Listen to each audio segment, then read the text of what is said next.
Audio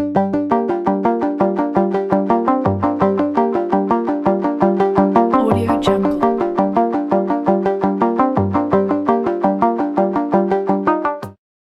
Una enfermedad leve. Realmente la mortalidad de esta enfermedad leve en muchas series se han encontrado que puede ser menor del 1 al 3%. La enfermedad moderada a severa generalmente se da en el 20 al 30% de los pacientes, con una mortalidad del 15%. Dentro de las etiologías, pues tenemos que la mayoría de los pacientes van a contar con una pancreatitis aguda de origen biliar, entre un 40 a un 70%, y seguida de la pancreatitis secundaria de alcohol, entre un 25 a un 41%.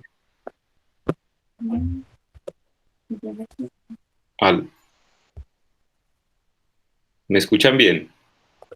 Sí, te escuchamos bien, adelante, yo ya silencio los otros micrófonos. Listo, entonces un 25 a un 41. Las raras generalmente son menores al 5%, que son las asociadas a fármacos, post-CEPRE. La hipertrigliceridemia es una que puede llegar hasta el 10%, pero hay que tener en cuenta que en las embarazadas esta puede ser la causa hasta en la mitad de los pacientes embarazadas.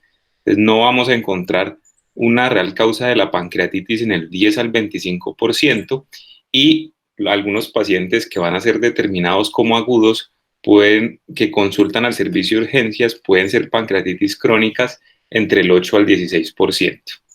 Entonces, como hablábamos de la mortalidad, básicamente de esos pacientes que son de pancreatitis aguda moderadamente a severa y severa, que son el más o menos el 20%, tenemos que de esos pacientes desarrollan el 67% necrosis estéril, que puede tener una mortalidad hasta el 13%, y los otros pacientes desarrollan necrosis infectada hasta en un 33%, la cual es la que más mortalidad tiene, que puede llegar hasta el 35% de mortalidad. Entonces, dentro de los factores de riesgo que se han encontrado, pues se ha encontrado que el paciente sea fumador o sea exfumador, le da un factor de riesgo adicional. La enfermedad inflamatoria intestinal se ha encontrado que está asociada al desarrollo de pancreatitis aguda. Los pacientes que están con enfermedad renal crónica ya en estadios de diálisis, sobre todo los pacientes con diálisis peritoneal, y independiente de que los triglicéridos no sean la causa de la pancreatitis aguda, tener hipertrigliceridemia aumenta el riesgo independiente de que la etiología sea biliar o sea alcohólica. Entonces vamos a empezar como haciéndonos preguntas de qué paraclínicos tienen validez diagnóstica. Entonces ya sabemos pues que dentro del diagnóstico tenemos la amilasa y la lipasa. Digamos que lo importante de la amilasa y la lipasa es resaltar que la amilasa va a tener un pico más temprano, que puede ser incluso tan temprano como 6-8 horas de inicio de los síntomas, pero que va a descender más tempranamente y puede descender entre el tercer y el quinto día y ya normalizar valores. La lipasa, generalmente el pico de la lipasa es a las 24 horas, el descenso es mucho más lento y puede persistir elevada hasta 2 semanas. Entonces, digamos que va a depender en el tiempo de que el paciente me consulte, yo sí debo solicitar amilasa o lipasa.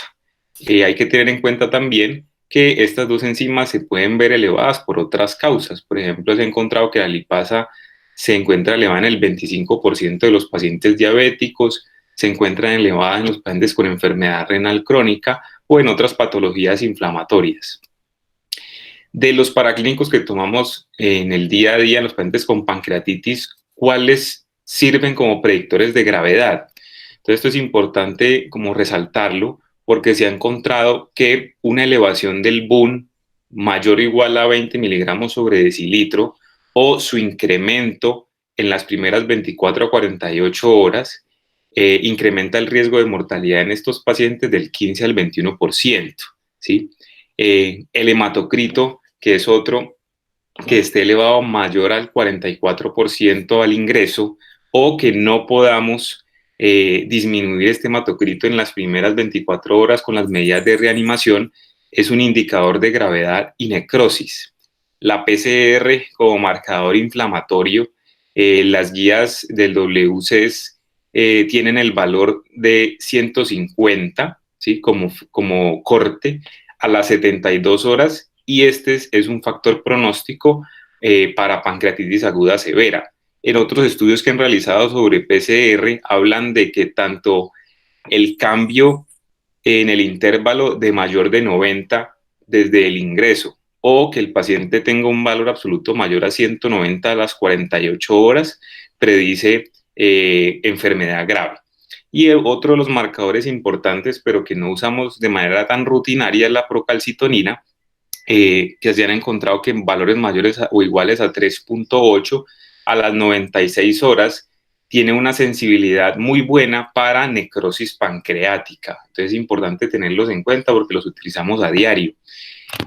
En este estudio, por ejemplo, donde compararon las escalas con marcadores bioquímicos, básicamente encontraron que los pacientes con pancreatitis aguda severa versus los leve y la moderadamente severa, habían cambios significativos en los neutrófilos al inicio y en las 48 horas.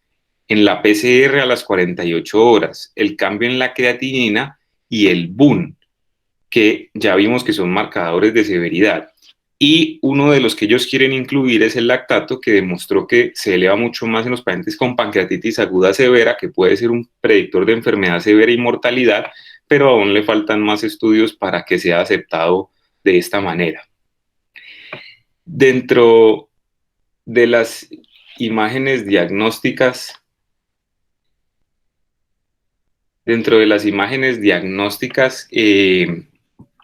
pues cuáles debemos solicitar, a qué tiempo se deben solicitar, y de los índices de gravedad respecto a las imágenes diagnósticas, cuáles se deben utilizar.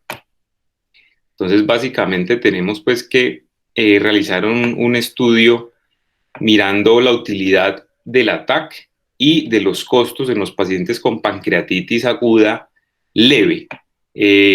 Básicamente lo que ellos encontraron es que la mayoría de los pacientes con pancreatitis aguda leve no necesitaban una tomografía, que los costos eran mucho mayores, y que realmente la tomografía sirve cuando yo debo detectar una complicación o cuando el paciente no ha presentado una mejoría dentro de las primeras 72 a 96 horas. Igual para el uso de la resonancia magnética. Dentro de los índices de gravedad que están asociados a las imágenes o la tomografía, entonces inicialmente teníamos el índice de Baltasar, que básicamente diferenciaba cualitativamente si el páncreas estaba normal, si había aumento del tamaño, y la gravedad estaba diferenciada por las colecciones, si había una única colección o si habían dos o más colecciones líquidas, y si tenía gas asociado. Realmente el mismo Baltasar realizó este índice de gravedad por tomografía, que es básicamente el Baltasar, y adicionó el porcentaje de necrosis del parénquima pancreático, ¿sí? Y le da unos valores, y de acuerdo al valor en el cual se clasifica el paciente, entonces se clasifican en leve de 0 a 3 puntos, moderada 4 a 6 puntos o grave de 7 a 10 puntos. Y de este índice de gravedad hicieron nuevamente un índice de gravedad modificado, que básicamente solo tiene 3 ítems en el parámetro inflamatorio y 3 ítems en la necrosis del parénquima. Digamos que entre el índice de gravedad y el índice de gravedad modificado no se ha encontrado que haya una diferencia estadísticamente significativa respecto a cuál usar. Los dos se relacionan bien con la gravedad de la pancreatitis y correlacionan bien con la clínica del paciente, entonces se puede utilizar cualquiera de los dos. Ya respecto a los scores de gravedad, ¿cuál deberíamos usar? Entonces, digamos que la clasificación inicial de la pancreatitis aguda está dada por la clasificación de Atlanta, que fue revisada en el 2012. Entonces tenemos que se clasifica en leve, moderadamente severa, o moderadamente grave y grave. Básicamente la pancreatitis leve no tiene falla orgánica, no tiene complicaciones locales ni exacerbación de comorbilidades. La moderadamente grave presenta una falla transitoria orgánica que generalmente es dada por menor de 48 horas y puede presentar una complicación local o exacerbación de las comorbilidades. Y la grave, la falla orgánica persiste por más de 48 horas. Y en el mismo 2012 salió la clasificación, pues el Determinant Based Classification, que básicamente clasifica también en leve, moderadamente grave, grave y crítica, que es como el parámetro adicional de esta clasificación. Y este crítico es la falla orgánica persistente de más de 48 horas, pero también adiciona el parámetro de infección o que se considere que el paciente tiene una necrosis pancreática infectada. Digamos que las dos clasifican de manera adecuada a los pacientes. Basada en determinantes, lo importante es que la clasificación crítica eh, como que da la proporción de pacientes que están más enfermos. Y para clasificar o realizar la clasificación de Atlanta, tenemos este score de Marshall, que básicamente está basado en la PAFI, la creatinina y lo cardiovascular, y básicamente tener un score de Marshall de 2 o más puntos me identifica al paciente que tiene falla orgánica en uno o más sistemas.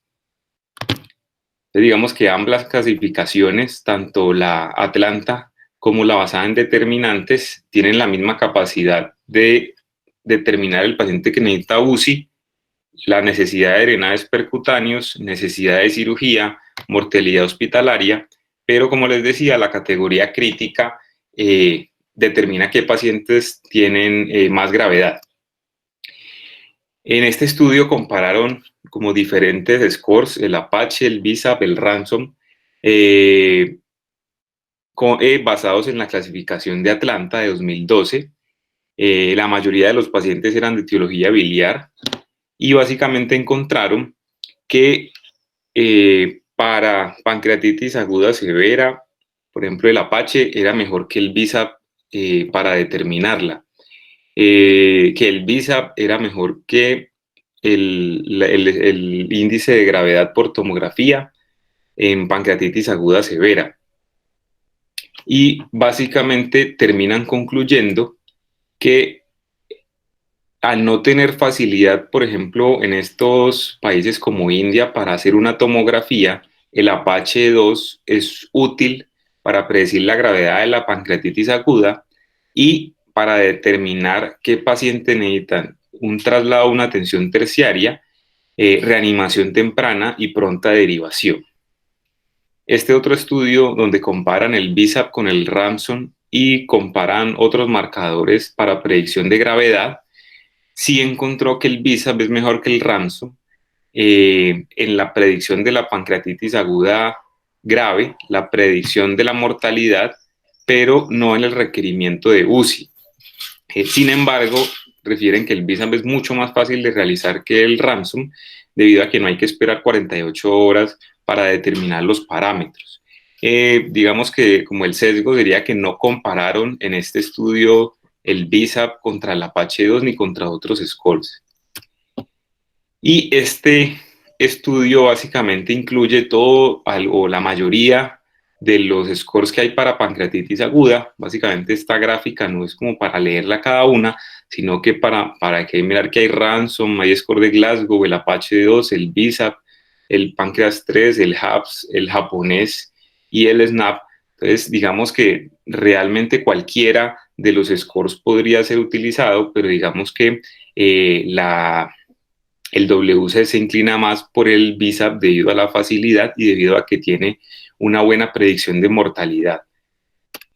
¿Sí? Entonces, realmente encontraron que predictores independientes de un paciente de necrosis infectada son la hipotensión y el Apache-2 es importante a las 24 horas como predictor de necrosis infectada. Respecto a la reanimación inicial con líquidos, que es un parámetro importante porque lo utilizamos a diario en los servicios de urgencia en los pacientes con pancreatitis aguda. Entonces, realmente la evidencia o algunos estudios han tratado de mostrar o han comparado el lactato de Ringer versus la solución salina.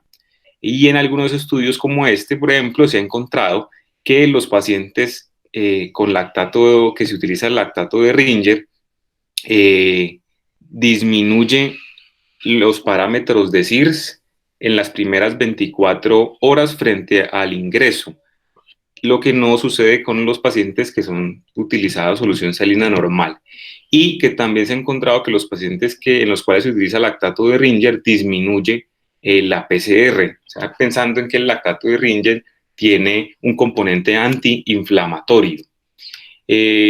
Otros estudios que se han hecho comparando como estas revisiones sistemáticas y metaanálisis, realmente entre la solución salina y el Ringer no han encontrado diferencias en la mortalidad, pero numéricamente tiende a ser más baja, pero sí se encuentra que el CIRS disminuye a las 24 horas. Y en este otro estudio realmente tampoco hay diferencia en la mortalidad y sí hay diferencia en el CIRS a las 24 horas, pero no encontraron a las 48 horas ninguna diferencia. ¿Sí? Dentro del manejo temprano, o realmente cuál es la velocidad de infusión, si debemos utilizar terapia guiada por metas o terapia convencional, si debemos utilizar almidones o no, realmente estos son como varios estudios de los estudios clínicos controlados que se han hecho, y realmente la conclusión grande es que no está claro, no se ha podido determinar cuál es la real velocidad de infusión o la cantidad de líquidos que debemos suministrar al paciente. Se ha demostrado que la terapia guiada por metas no es superior a la terapia convencional, pero definitivamente el uso de almidones no está recomendado en los pacientes con pancreatitis aguda. ¿Sí? ¿Qué sí hay que tener en cuenta? Que la reanimación agresiva puede estar asociada a desarrollo de falla renal aguda en los pacientes con pancreatitis aguda. Entonces, digamos que en este estudio lo que hicieron fue mirar los pacientes reanimación agresiva versus no agresiva, más o menos un punto de corte de 4 litros. Y sí encontraron que la clasificación de Akin se encontró que los pacientes que eran reanimados de manera agresiva presentaban más falla renal aguda, y que sí había una diferencia en la disfunción multiorgánica, en el desarrollo de síndrome compartimental abdominal y la necesidad de terapia reemplazo renal mucho mayor para los pacientes que eran reanimados de manera agresiva, o sea, que eran reanimados con más de 4 litros de solución salina o, bueno, o de cristaloides. Es importante ver que la falla renal aguda en los pacientes con pancreatitis no solo está determinada pensando en el tercer espacio y la pérdida de líquidos a un tercer espacio, pensando solamente en una falla prerrenal, sino que hay un aumento de la permeabilidad vascular, hay hipovolemia, hay inflamación, vasoconstricción, coagulación intravascular, y todos estos roles de las enzimas pancreáticas terminan siendo en efecto nefrotóxico, que terminan haciendo una lesión renal aguda.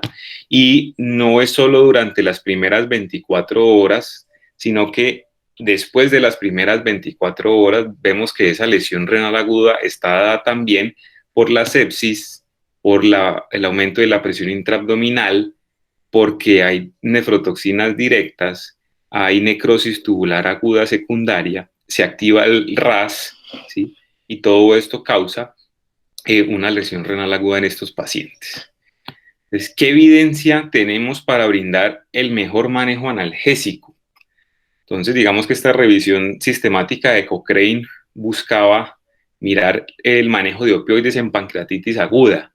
Entonces, manejo de opioides versus no opioides. No encontraron ninguna diferencia ni en la mortalidad, las complicaciones, tampoco en los eventos adversos, pero a pesar de que no fue significativo el requerimiento de analgesia suplementaria, sí encontraba una disminución en la necesidad de analgesia suplementaria. Y en esta otra revisión sistemática de analgésicos parenterales, sí encontraron que los opioides pueden disminuir la necesidad de analgesia complementaria. Entonces, ¿qué factores asociados pueden estar asociados al uso de opioides de manera hospitalaria en los pacientes con pancreatitis? Entonces se encontró que los pacientes que menos requieren opioides, por ejemplo en este estudio, eran los pacientes mayores, las mujeres, pero sí fue significativo que los pacientes con pancreatitis de etiología alcohólica de base necesitaban más opioides que los pacientes con pancreatitis, por ejemplo, biliar, ¿sí? Y las grandes conclusiones fueron que el 80% de los pacientes recibieron opioides en las fases iniciales de hospitalización, que aumentar la dosis en las primeras 12 horas era un factor de riesgo independiente para que aumentara la duración de hospitalización, que la mitad de los pacientes continuaron recibiendo opioides al alta y que el 10% de los pacientes terminó recibiéndolos hasta 6 meses después de haber salido del alta del manejo de pancreatitis aguda. Ya respecto a los antibióticos profilácticos, ¿debemos dar antibiótico profiláctico sí o no en los pacientes con pancreatitis aguda para evitar la necrosis infectada? Realmente se han hecho varias revisiones sistemáticas y metaanálisis respecto a este tema y no han encontrado ninguna diferencia significativa ni en la mortalidad ni en la aparición de necrosis pancreática, infecciones no pancreáticas, manejo quirúrgico o infecciones por hongos. Lo único que encontró este estudio aislado fue que el imipenem versus los controles sí disminuye la incidencia de necrosis pancreática, pero no se recomienda el uso de profilaxis antibiótica. ¿Sí? Este otro metaanálisis comparó manejo antibiótico versus no antibiótico y en este estudio sí encontraron que los pacientes que se les da antibiótico aumentan la mortalidad, un 9% versus los que no, y generalmente los pacientes que reciben antibióticos tienen mayor morbilidad que los pacientes que no. Realmente la conclusión grande nuevamente es no profilaxis antibiótica, solo manejo antibiótico terapéutico ante signos claros de infección. Este es un estudio que básicamente lo puse porque es del 2019, donde nuevamente miran la profilaxis antibiótica y no encuentran ninguna diferencia en la incidencia de necrosis pancreática infectada, de necesidad quirúrgica o mortalidad. Sí encuentran diferencia en infecciones no pancreáticas o en la incidencia de infecciones no pancreáticas y encuentran diferencias en la infección urinaria, ¿sí? Entonces, realmente estos pacientes se benefician, pero solo para la infección no pancreática. Sin embargo, no está recomendada la profilaxis antibiótica. Frente a la nutrición, entonces escogemos nutrición enteral o parenteral en los pacientes con pancreatitis aguda. En este estudio compararon nutrición enteral versus nutrición parenteral y encontraron que la nutrición enteral tiene una mortalidad menor, complicaciones e infecciones es menor, la tasa de intervención quirúrgica es menor y los días de hospitalización es menor frente a los pacientes que son o se les da nutrición parenteral. La única diferencia que en este estudio no fue significativa fue frente a la falla multiorgánica. Varios estudios que se han hecho sobre nutrición enteral versus parenteral han mostrado que la nutrición parenteral respecto a la infección, entonces es mejor. Realmente en la falla de órgano hay pocos estudios que han mostrado una diferencia. Y en la mortalidad sí es claro que la nutrición enteral disminuye la mortalidad frente a la parenteral. Si la nutrición la debemos dar temprana o tardía, entonces depende del estudio que miremos. Tempranas serán menores de 24, en otros la toman como 24 a 48 horas. En este metaanálisis básicamente compararon pacientes con menos de 24 horas, mayor a 24 horas, también nutrición parenteral y los pacientes que eran dejados sin vía oral. No encontraron ninguna diferencia en mortalidad, infecciones no pancreáticas y eventos adversos comparando los dos grupos. Que sí mostraron que los pacientes que se llevan a nutrición enteral temprana, menor a 24 horas, presentan menor disfunción multiorgánica, ¿sí? Y respecto a la infección pancreática, presentan menor tasa de infección pancreática. ¿Qué es importante resaltar? Que dentro de los pacientes con pancreatitis aguda severa, el 60% no se les inicia alimentación a veces en 48 horas o más tiempo. Entonces digamos que es un parámetro en el cual debemos trabajar porque se ha demostrado que la nutrición enteral es beneficioso para estos pacientes. Este estudio donde compara nutrición enteral en las primeras 48 horas en los pacientes con pancreatitis aguda severa, básicamente encontraron nuevamente diferencias significativas en la mortalidad, en la falla orgánica, cirugía, infección y los síntomas gastrointestinales. No hubo diferencia ni en la respuesta inflamatoria ni en otras complicaciones. Y este estudio donde miran nutrición enteral versus nutrición enteral tardía, ¿sí? Básicamente encuentran que hay una diferencia en la disfunción multiorgánica y les va mejor a los pacientes que se les inicia nutrición temprana, ¿sí? Respecto a si la nutrición debe ser oral convencional, como escalonada dieta líquida, seguida de un protocolo de alimentación gradual, o si puede pasarse directamente a dieta completa o blanda, realmente no he encontrado ninguna diferencia respecto al dolor abdominal, las náuseas y el vómito como eventos adversos de inicio de nutrición completa. Sí encontraron que la estancia hospitalaria es mucho mayor en los pacientes que se lleva como de la manera convencional. Entonces, ¿cuál sería la vía ideal para la nutrición en estos pacientes? Entonces, esta revisión sistemática compara los pacientes que necesitan sonda nasogástrica y versus nasoyeyunal. Realmente no encontraron ninguna diferencia estadísticamente significativa y la gran conclusión es que no hay superioridad o inferioridad entre ninguno de los dos métodos, ¿sí? Pero colocar la sonda nasogástrica es técnicamente más simple. Que es importante resaltar que hasta el 69% de los pacientes con pancreatitis aguda toleran la vía oral, o sea que esta debería ser nuestra primera opción.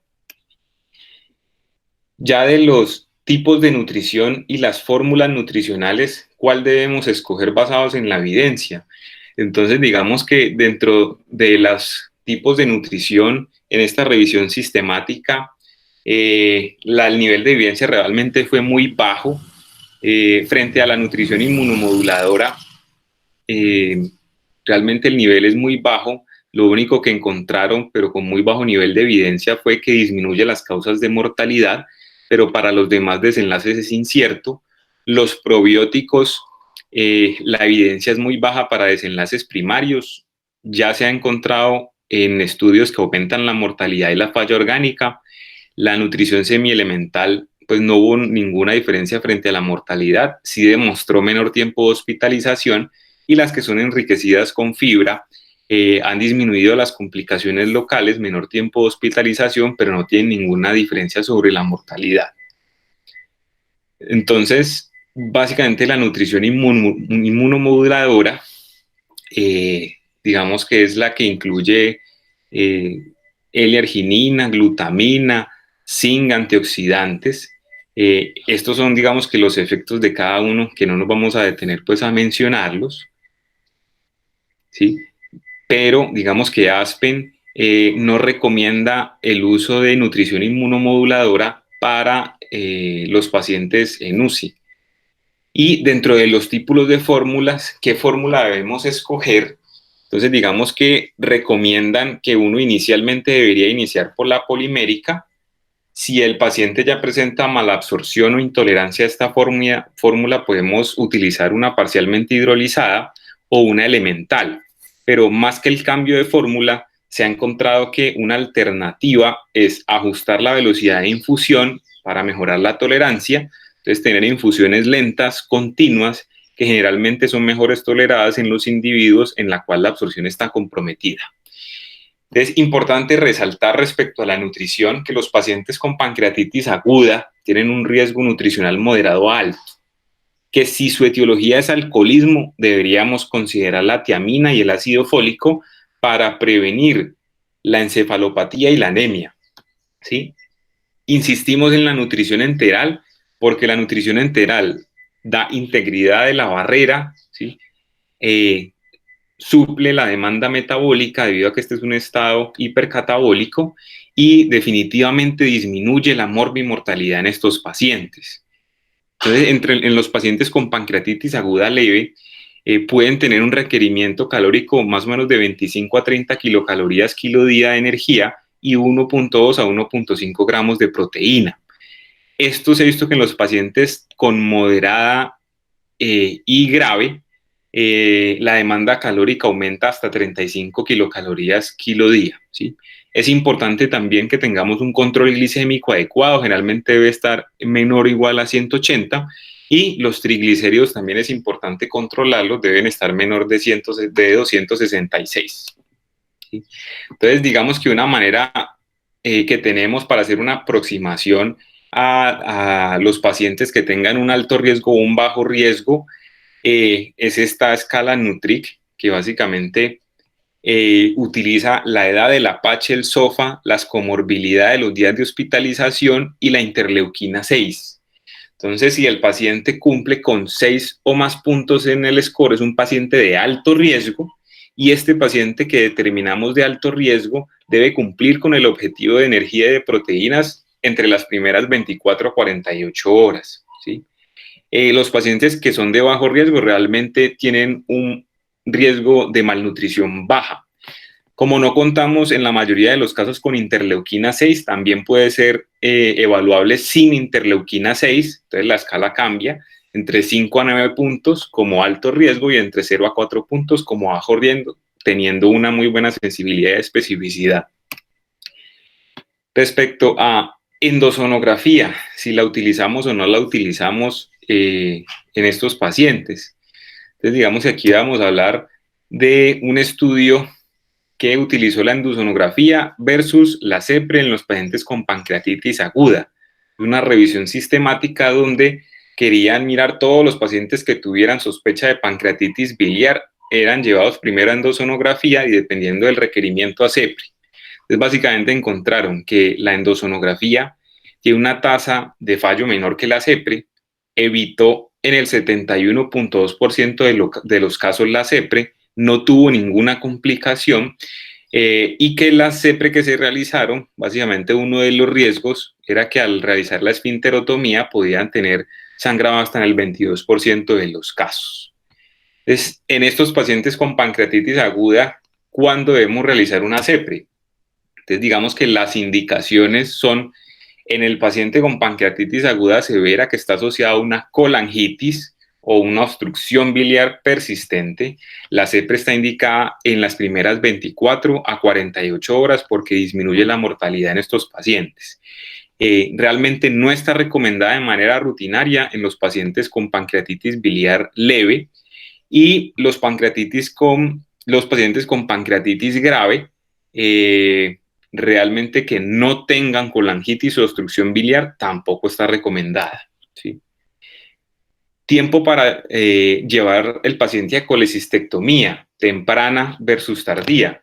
Entonces tenemos que las indicaciones de colecistectomía o el tiempo para llevar al paciente es, los pacientes con pancreatitis biliar leve, está claro que durante la hospitalización se deben llevar a colecistectomía debido a que diferirla es que el paciente tenga más riesgo de desarrollar una pancreatitis aguda recurrente, colecistitis aguda o coledocolitiasis hasta el 17% a 6 meses.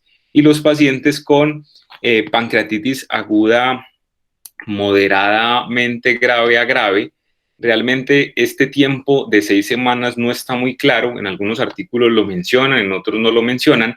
Lo que sí está claro es que en este paciente se debe permitir la resolución del proceso inflamatorio, la resolución de las colecciones, debido a que esperar en estos pacientes reduce el riesgo de complicaciones quirúrgicas.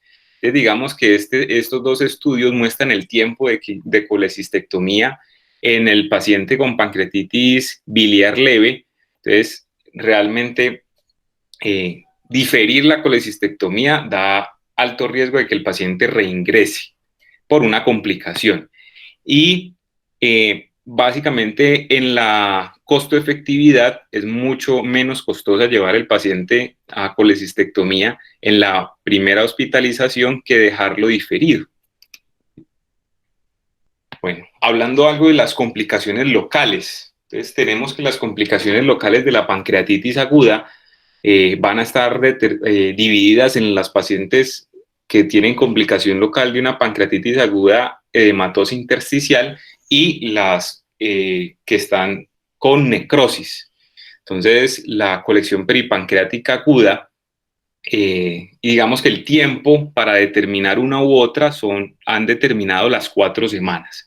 Entonces, las colecciones peripancreáticas agudas son menores de 4 semanas, ¿sí? Generalmente, ¿qué hay que tener en cuenta? Que el 70% van a resolver en las primeras 2 semanas, ¿sí?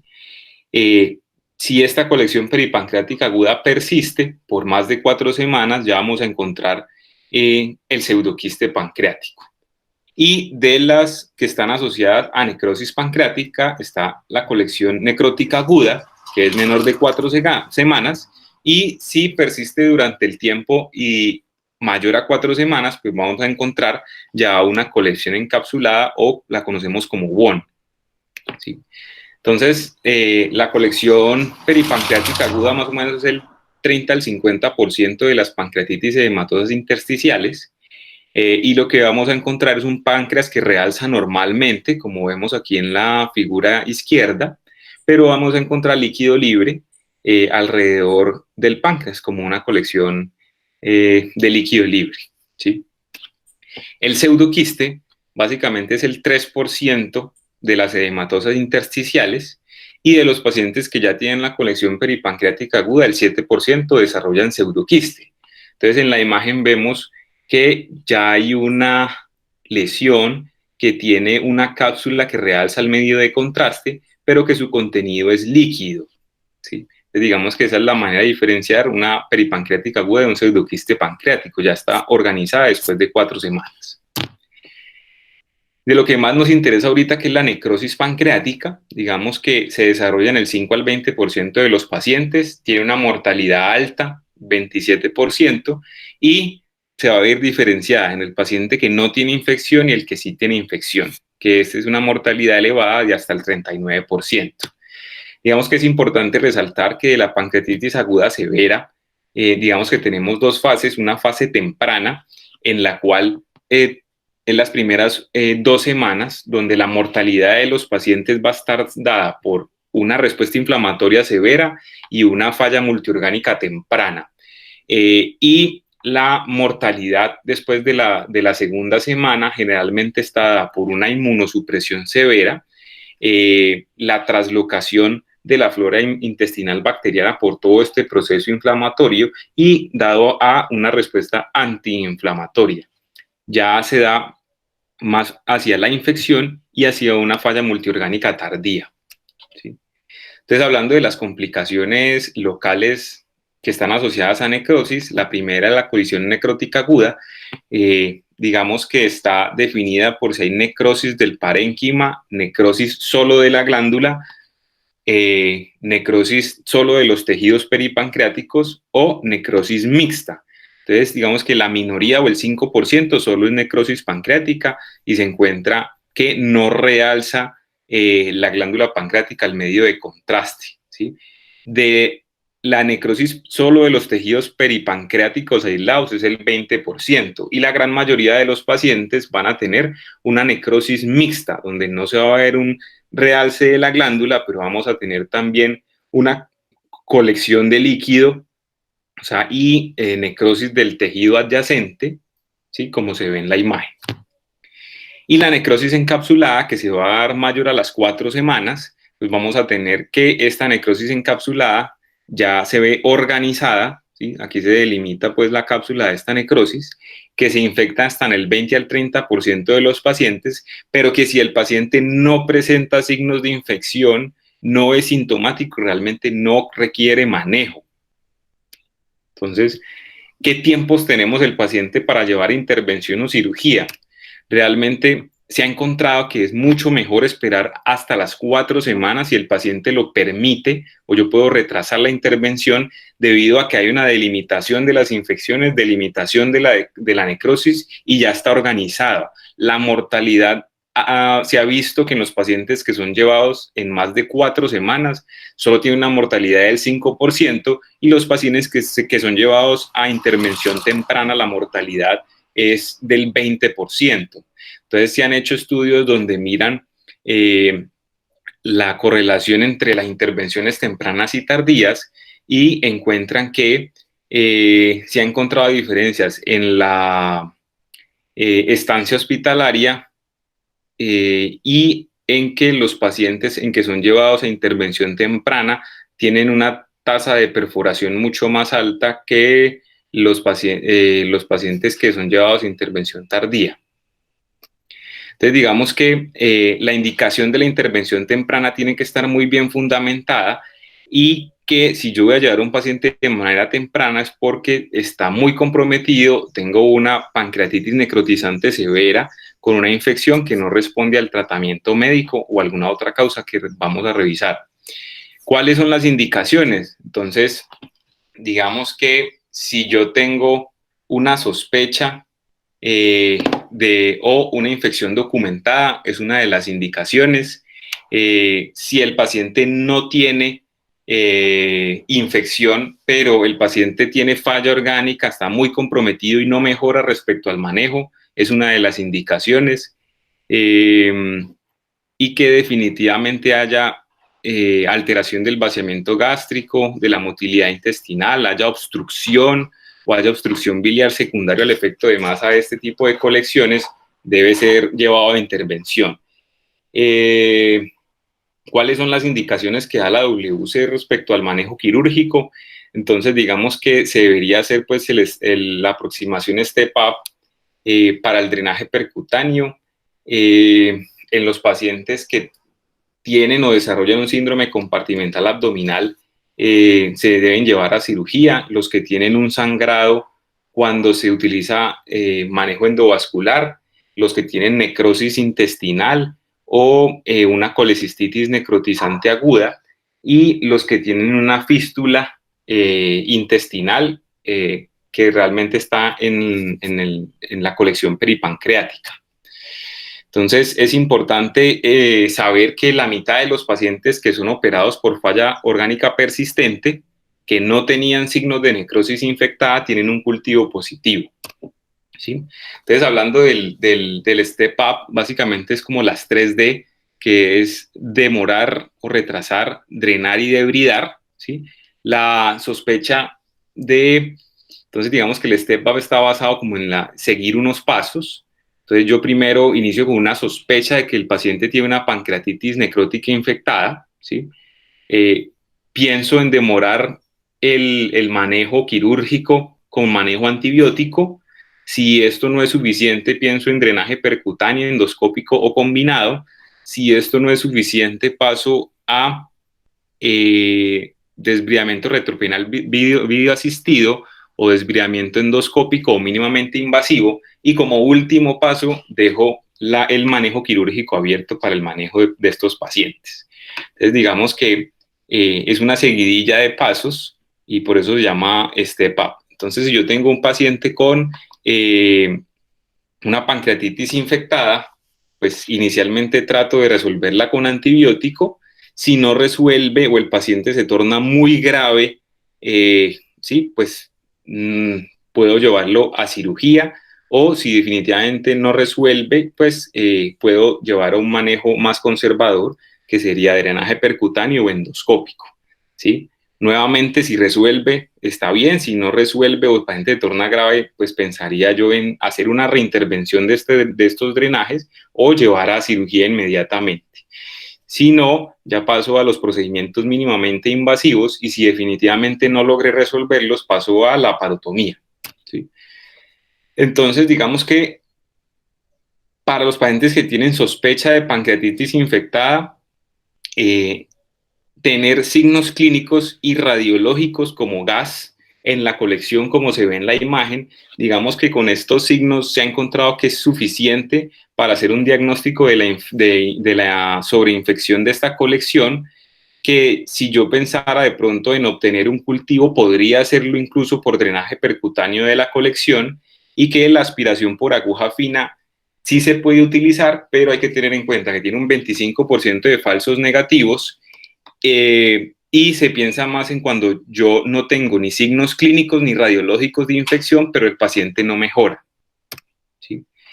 Respecto al manejo antibiótico, está claro que lo que se debe utilizar son pues piperacilinatas o bactanos, cefalosporinas de tercera generación, que son de penetrancia intermedia. Las quinolonas y los carbapenems tienen muy buena penetrancia. El problema de las quinolonas es la alta resistencia que se ha generado, y que los carbapenems deberíamos diferirlos para el paciente críticamente enfermo. Definitivamente no debemos dar profilaxis antifúngica, y que generalmente los pacientes que se les da solamente antibiótico pueden evitar la necrosectomía hasta en un 64%, sean llevados o no a drenaje percutáneo. Entonces, respecto al step-up quirúrgico, entonces tenemos el drenaje percutáneo, que tiene, básicamente se utiliza un catéter retroperitoneal, ¿sí? Es como la vía de elección, debido a que evita la infección del espacio peritoneal, puede tener una efectividad hasta el 50%, ¿sí? Se ha encontrado, por ejemplo, en el Panther se encontró que el 30% solo requirió drenaje percutáneo, no requirió ninguna otra necesidad de otro procedimiento, y que la mortalidad disminuyó frente al manejo quirúrgico, un 40 versus un 69%.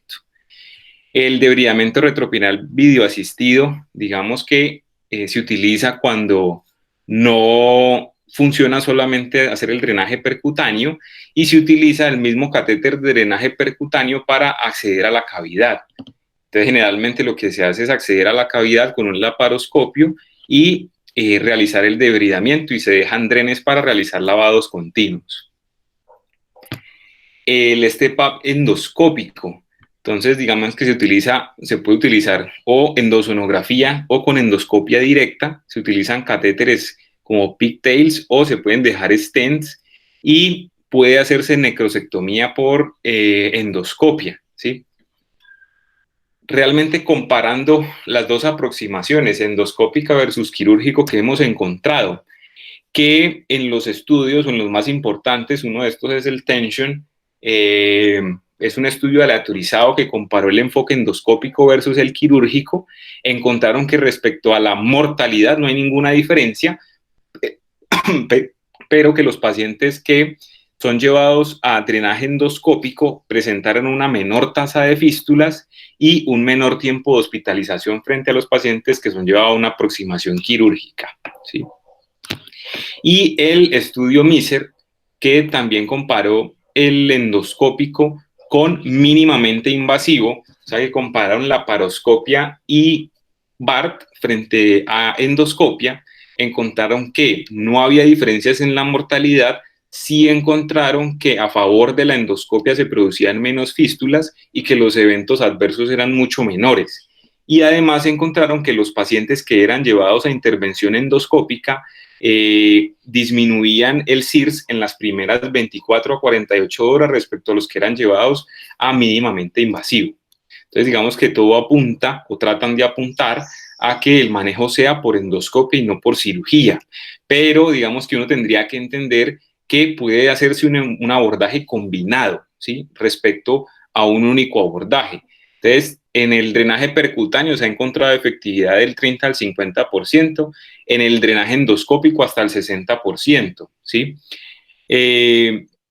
Pero la idea es que si yo tengo un paciente que tiene una colección peripancreática necrótica que puedo drenar por endoscopia, esa es la opción, pero si tiene asociada una colección grande, como en el caso de la figura A, retroperitoneal, que no voy a poder acceder por endoscopia, pues la opción es adicionarle un drenaje percutáneo, o sea que puedo hacer una aproximación combinada. ¿Sí? Frente a la necrosectomía abierta versus el STEP-UP.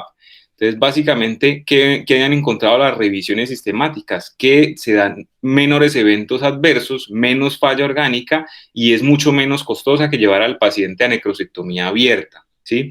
Y si hacer necrosectomía temprana versus lavado peritoneal o tardía, realmente no hay ninguna evidencia respecto a esto.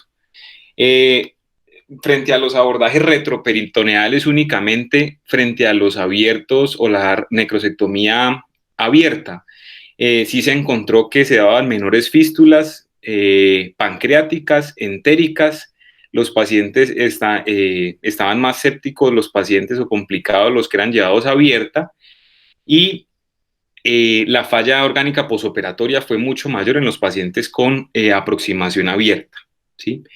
Digamos que este estudio lo coloqué porque es del 2020 y realmente ellos se preguntan si todavía la necrosectomía abierta es útil. Entonces encontraron que en los estudios previos la mortalidad posoperatoria era entre el 8 al 22%. Sin embargo, ¿qué encuentran ellos? Que hay factores de riesgo preoperatorios, entonces mayores de 60 años, comorbilidades, la necrosectomía temprana, falla multiorgánica, tener leucocitosis de más de 23.000. Entonces, hacer una sumatoria de los factores de riesgo le da mucha mortalidad o más mortalidad a este tipo de pacientes. Y, pero que si uno realmente, o encontraron que la tasa de mortalidad era básicamente alrededor del 10%, sí esperaban hasta las 4 semanas que hablábamos ahora. ¿Sí? Por último, digamos que las recomendaciones del WCES 2019 en el manejo de la pancreatitis aguda severa, realmente frente a la angiopancreatografía por resonancia o endosonografía, la recomiendan para detectar cálculos ocultos de las vías biliares en el paciente que tenga etiología desconocida y en el paciente que tenga idiopática. Los pacientes que tengan pancreatitis aguda grave, ¿sí? Entonces, y que tengan un índice de gravedad tomográfico de 3 o más, se debe hacer seguimiento con tomografía 7 a 10 días. Y los pacientes con abdomen abierto no se debería utilizar la estrategia de abdomen abierto para pacientes que vamos a llevar a necrosectomías. En el paciente que está en presencia de un síndrome compartimental o una isquemia visceral, realmente si lo voy a dejar con abdomen abierto no se debería intervenir o debridar ni realizar una necrosectomía debido a que termino comunicando las cavidades y aumentando la probabilidad de que se infecte la cavidad peritoneal o que se me infecte la necrosis pancreática. La terapia de presión negativa está recomendada y el paciente debe ser llevado a una reintervención entre las 24 a 48 horas, que esto ha disminuido la mortalidad en estos pacientes. Las guías 2020 para el manejo de necrosis pancreática, básicamente lo más importante a resaltar era que es un abordaje multidisciplinario, definitivamente el antibiótico, la profilaxis no, pero que se debe dar tratamiento si tengo una sospecha fuerte de infección. Básicamente resaltan tener gas, bacteremia, sepsis o un deterioro clínico, ¿sí? Que es suficiente. Y respecto a la nutrición, insisten en la nutrición oral inmediata si el paciente no tiene ninguna contraindicación, y la nutrición enteral si vamos a dar una total y tenemos anticipado que el paciente puede llevar más de 30 días, yo debería pensar en colocar una sonda por endoscopia para alimentación de este tipo de pacientes. Los stents realmente refieren que es preferible el metálico autoexpandible que el plástico, y del síndrome de ducto pancreático desconectado, básicamente se debe hacer pancreatectomía distal en los primeros 30 a 60 días, el abordaje sigue siendo abierto y que por la complicación generalmente del compromiso vascular de la vena esplénica, se debe hacer esplenectomía concomitante. Esta es la última diapositiva. Básicamente solo quería mostrarles con este estudio que realizaron en 6 meses que encontraron que buena práctica clínica solo se obtuvo en el 45% de los pacientes, debido al mal uso de antibióticos, a diferir el tratamiento o tratar la causa, en este caso la etiología biliar, los pacientes recurrieron un 30.3% y que se pudo haber hecho una mejoría en el 52% de los casos. Bueno, eso tenía para compartirles el día de hoy.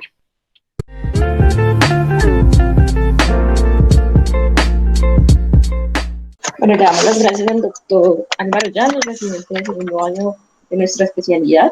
Fue una presentación pues muy completa. Él nos había solicitado un poquito más de tiempo dado la extensión del tema, al cual pues le fue concedido desde el inicio. Entonces damos paso a la discusión. Tienen la palabra nuestros docentes. Les solicitamos por favor amablemente que se vaya pidiendo la palabra por el chat para irlo dando de una forma organizada. Bueno, muy buenos días. Agradezco a Álvaro la presentación. En realidad siempre es un tema que es demasiado extenso, que genera demasiada controversia en el manejo, y pues abreviarlo en 50 minutos de presentación es muy complejo, pero lo hizo muy bien y le agradezco su presentación. Hay varios puntos que quisiera que Álvaro me respondiera inicialmente, y ya luego que el público lo complemente. No sé, y en énfasis la doctora Brenda, que nos está acompañando nuevamente, y agradezco su presencia.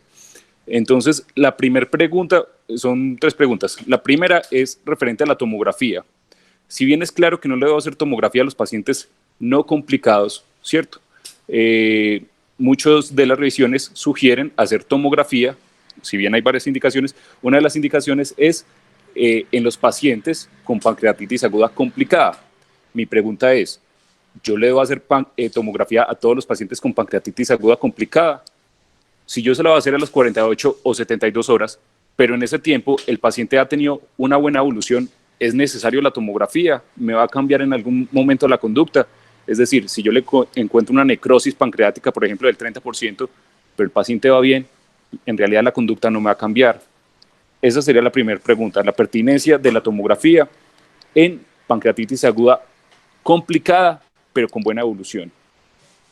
La segunda pregunta va enfocada a muchos pacientes que tienen pancreatitis aguda pueden presentar de manera concomitante una colangitis. ¿Cómo puedo yo diferenciar ese paciente por su respuesta inflamatoria, ¿cierto? Ambos van a tener respuesta inflamatoria elevada, ambos pueden tener el perfil hepatobiliar alterado, bilirrubinas elevadas, fosfatasa alcalina elevada. ¿Cómo los puedo diferenciar para saber a cuál le pongo antibiótico y a cuál no le pongo antibiótico, ¿cierto? Y por último, la tercera pregunta es la endosonografía. Y mi pregunta surge porque he visto que la conducta se ha vuelto reiterada, y es que cualquier paciente con pancreatitis aguda de por sí ya tiene entonces la indicación de endosonografía. ¿Es correcto eso? Porque yo veo que muchos, si bien pueden tener una elevación inicial en sus bilirrubinas y elevaciones leves, me refiero menor de 2, menor de 3 gramos por decilitro, rápidamente se normalizan esas bilirrubinas, que yo lo podría explicar por la inflamación del páncreas, ¿cierto? Y que se resuelve a medida que el páncreas se desinflama. Pero entonces todos deben deben ser llevados a endosonografía. Esas son mis tres preguntas. Gracias. Profe, digamos que la primera pregunta, de acuerdo con usted, realmente si el paciente con una pancreatitis aguda severa mejora en el transcurso de su evolución, digamos que no habría necesidad de hacer una tomografía, ¿sí? No, como dice usted, no va a cambiar en nada que yo encuentre que el paciente tiene necrosis pancreática, pero la evolución ha sido buena. Digamos que la indicación está dada respecto al paciente que tiene mala evolución o que yo estoy sospechando que tenga una complicación. La segunda pregunta, profe, de la CEPRE y diferenciar una infección respecto a lo de la pancreatitis es una... No, la pregunta precisa es, ¿yo cómo puedo diferenciar que un paciente tiene respuesta inflamatoria aguda por pancreatitis o por colangitis? Porque me va a definir el inicio o no del antibiótico. Sí, profe, y finalmente también, ¿qué tan rápido lo va a llevar a una CEPRE o no? eso digamos que siempre ha sido una discusión en cómo definir que esa respuesta inflamatoria marcada que tiene el paciente no es solo debido a la pancreatitis aguda, sino a una infección asociada. Digamos que es una de las discusiones grandes que hacen en las guías y en los artículos que se revisan. Digamos que uno de los, o los marcadores, o dos de los marcadores que nos podrían ayudar en este caso, uno sería la GGT como marcador de elevación de una obstrucción de la vía biliar, y el otro marcador sería la procalcitonina, que me ayuda, como lo vimos en la presentación, como tiene buena sensibilidad tanto en la necrosis pancreática como en el paciente que tiene una infección de esa necrosis pancreática. Digamos que con la ayuda de estos dos marcadores yo podría tomar estas dos cosas para yo tratar de diferenciar si ese paciente tiene una infección asociada o si la respuesta inflamatoria es solo debida por la pancreatitis aguda.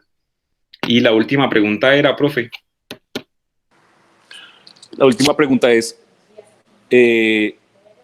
¿todos los pacientes con pancreatitis aguda deberían ser llevados a endosonografía para descartar la coleocolitiasis, o de qué va a depender mi decisión? Entonces, profe, allí digamos que todos los pacientes con pancreatitis aguda inicialmente deben ser llevados a ecografía para descartar la etiología biliar. Digamos que ese es el examen que está resaltado y que uno debe incluir dentro de su diagnóstico, porque la mayoría son de etiología biliar. Realmente respecto a la endosonografía, como veíamos, solo se debería utilizar en el paciente en que yo tengo una sospecha de que tiene una obstrucción de la vía biliar, o en el paciente en que la ecografía no me concluyó que fuera de etiología biliar, pero como la gran proporción son de etiología biliar y yo no tengo ninguna otra causa de pancreatitis, es útil la endosonografía. O en el paciente que tiene una pancreatitis que hemos determinado idiopática, es útil la endosonografía porque muchas de estas idiopáticas y muchas de las pancreatitis sin causa clara son debidas a microlitiasis. Hola, buenos días. ¿Me oyen? Buenos días, profe, adelante. Sí, señor. Buenos días. Bueno, no, muy chévere la discusión. Este tema es uno de los que me gusta más. Miren, les cuento lo que sé de las guías, de lo que estudiamos y lo que hacemos. En cuanto a la primera pregunta de la endosonografía en pancreatitis, esa sí que es una buena cosa discutirla, porque como dice el doctor Cristian, se nos volvió un mito que el paciente llega con pancreatitis y endosonografía, y hay veces cuando nos mandan esas órdenes, por lo menos en ocasiones llamo al cirujano y le digo, ¿por qué le quieres hacer endosonografía? ¿Cuál es el objetivo? Es que tiene una pancreatitis. No, ese no es una indicación. Entonces les cuento. Cuando hay una pancreatitis idiopática, o sea, yo no me di cuenta, no sé cuál es la causa de su pancreatitis, la endosonografía tiene un uso allí. No es un uso muy certero en el sentido de que pueda yo identificar la causa de la pancreatitis, porque recuerden que cuando yo tengo un cuadro de paciente con un paciente con pancreatitis aguda, yo puedo encontrar pseudomasas y cambios inflamatorios en el páncreas que pueden ser solo secundarios a la pancreatitis. Bueno, entonces empieza uno a decir, bueno, yo le encuentro una pseudomasa en la cabeza, pudiera ser un tumor, la causa de su pancreatitis, pero tengo que repetirle este examen en un mes cuando pase todo este proceso inflamatorio. Entonces, sí tiene utilidad allí, pero miren que empieza a limitarse. Otra cosa es cuando yo tengo un paciente con una pancreatitis biliar, como dijo el doctor expositor, el doctor Álvaro, si yo ya hice la ecografía, que es el primer paso que debo hacer en el diagnóstico de la pancreatitis para aclarar su etiología, y tengo ya una pancreatitis biliar, ese diagnóstico de pancreatitis biliar no hace que yo deba hacer una endosonografía. Debo tener unos criterios muy claros para saber si debo hacer una endosonografía en vista que aquí quiero aclarar si ese paciente se va a beneficiar de una CPRE. Entonces, las guías ASGE del 2010 tenían como un protocolo o una recomendación alta hacer la endosonografía a todos los pacientes que tuvieran pancreatitis biliar. En las guías de las ASGE de del 2019, ya nos dicen, miren, los estudios mostraron que no necesita hacer la endosonografía a todos los pacientes que tengan pancreatitis biliar, solo aquellos pacientes que tengan un riesgo intermedio de coledocolitiasis, que son los pacientes que tengan las enzimas alteradas, que tengan un colédoco mayor de 6 milímetros, que tengan una edad mayor de 55 años. En esos pacientes sí debo hacer una endosonografía para definir la pertinencia de la CPR, básicamente eso. En cuanto a el diagnóstico de si es una colangitis o una pancreatitis para hacer el tratamiento antibiótico, pues hay algunas, considero que hay algunas cuadros que me permiten aclarar que ese paciente de esa pancreatitis pues esté asociado a una obstrucción biliar, ¿cierto? Entonces la ecografía, una dilatación biliar, o sea, un riesgo alto de obstrucción de la vía biliar o de coledocolitiasis, me hacen pensar que ese paciente lo puedo llevar probablemente de una vez a CPR y obviamente con el diagnóstico de la colangitis continuar el antibiótico independiente de su pancreatitis más por la colangitis, ¿sí? Eso tenía para decir, contesté o amplió algo.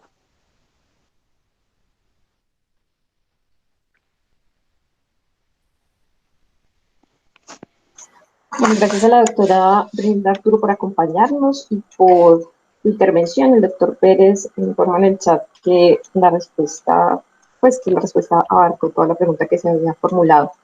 Sí, gracias. Perdón, Kate, una cosita. Adelante. Y lo de esta discusión de la endosonografía y la pancreatitis, sigámosla discutiendo. Es decir, no porque estamos hablando de esto que no se puede, no. Si ustedes consideran que un paciente tiene una pancreatitis biliar y quieren hacerle una endosonografía, lo podemos discutir, ¿cierto? Lo que pasa es que a la luz de las guías, pues que tienen una muy buena revisión en la evidencia, hicieron un buen análisis, metaanálisis, sobre todo la ASGE del 2019 hizo un muy buen análisis, pues realmente no es una condición que debemos hacer siempre endosonografía en pancreatitis biliar. Recuerden que caso a caso lo podemos valorar, ¿cierto? Pero como tenemos eso mentalizado, que endosonografía y pancreatitis biliar, pues hay que irlo cambiando en vista pues a todo esto que ha surgido con los estudios. Buenos días. Perdón que me intrometa en la charla, pero quisiera aprovechar la doctora Brenda para hacerle una pregunta que yo creo que a veces todos nos hacemos. ¿Y cuál sería el papel de la instalación de los stent en el Wilson o en el conducto pancreático en la evolución, digamos, de las pancreatitis complicadas? Bueno, doctor, vea, les cuento.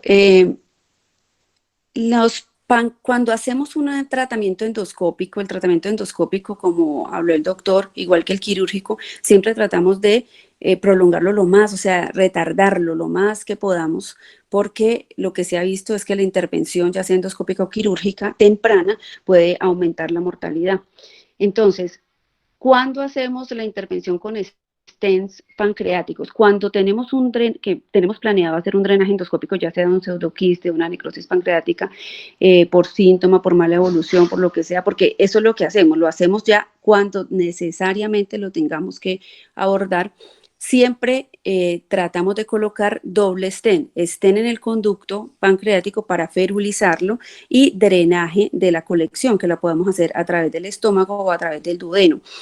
Hay algunos reportes, digamos, anecdóticos de utilizar stent tempranos en necrosis pancreáticas. Realmente yo no lo uso. Yo sé que el doctor Rafael ha puesto como 2 o 3 stent en el conducto pancreático de manera temprana, pero no, yo no lo hago. ¿Qué hago yo? Espero si el paciente lo requiere y si es indispensable. De resto, no lo utilizo.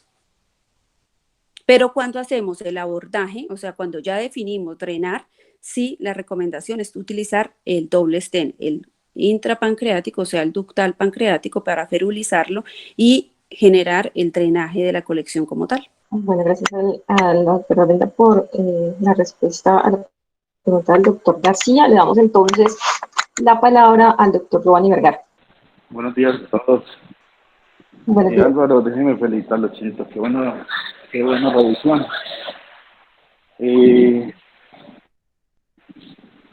Creo que fue muy completa. Y sí, es un tema que realmente me estaba en apasiona. Es un tema con muy buena publicación, muy buena literatura. Entonces, creo que abarcó muy bien el tema en general. Me gusta de pronto hablar un poquitico más sobre Petrov. Es una clasificación que me gusta incluso más que la de Atlanta, pero bueno, no, en general, la verdad, estuvo muy buena la revisión. De pronto, como sin mucho aporte, pero compartiendo lo que decía el doctor Cristian, de pronto yo pienso que lo del uso de la endosonografía, de pronto es cuando se extiende tanto, se indica tanto solo por el diagnóstico de pancreatitis. Yo creo que el nicho tiene que ver principalmente tiene que ver es con la guía colombiana de coledocolitiasis, donde ellos ponen el riesgo intermedio como uno de los criterios siendo pancreatitis aguda. Entonces de pronto de ahí puede ser el nicho de donde sale esa conducta a veces tan repetitiva. Respecto a la tomografía en pancreatitis severa, pues es muy discutido, pero generalmente cuando ven las revisiones, ellos describen que la indicación o las indicaciones de tomografía siempre hace la pancreatitis aguda severa. Yo pienso que más de pronto pensando en complicaciones de pronto locales, de pronto las más temidas, de pronto a veces más el compromiso vascular, de pronto a veces esplénico o a veces de pronto el del mesocolon transverso, ¿sí? Pienso que podría ser esa una de las que podría tener la indicación, pero carece de pronto en muchos casos el problema va a ser la utilidad. Y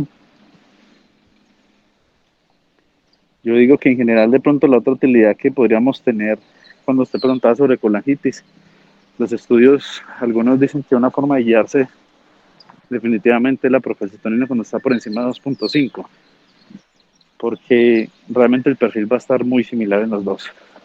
Entonces pienso que podría ser como una de las herramientas para a veces poder diagnosticar diferencialmente. A veces la colangerresonancia también le podría dar a uno algunos pasos o algunos datos que podrían sugerir eso. De pronto algo de realce a nivel de la vía biliar, engrosamiento de la vía biliar, que también lo puede ver la endoscopionografía, como sugerir que sea parte de un hallazgo para indicar un manejo en la colangitis. Pero chiste, en general, lo felicito. Muy buena revisión y también escuché buenos comentarios de su revisión de diverticulitis, aunque no pude estar en eso. Gracias, profe. Bueno, muchas gracias al doctor Giovanni Vergara por su intervención. Le damos entonces la palabra a la doctora Vanessa Figueroa.